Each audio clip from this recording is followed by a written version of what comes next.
Hello there everyone, welcome back to our channel again. In today's quick video, you are going to see how to share screen on Discord. It's pretty easy, you just have to follow the steps I'm going to tell you.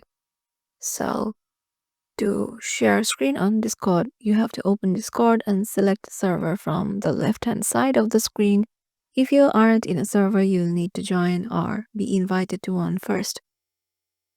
Under voice channels, select general or any other voice channel if there are several options. This will connect you to that channel.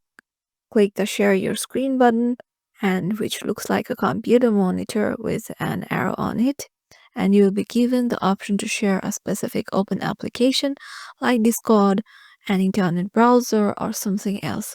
Click the one you want to share.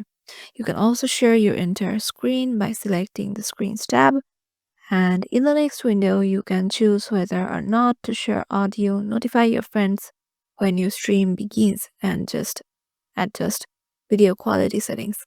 When you're ready to screen share, click Go Live, and your screen share feed will open in picture mode.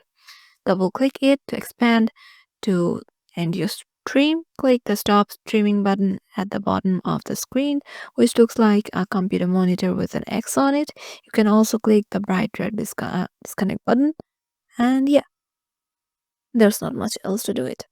So this is how you can just go or share screen on your Discord. Hope this video will help you out, and we will see you in the next video.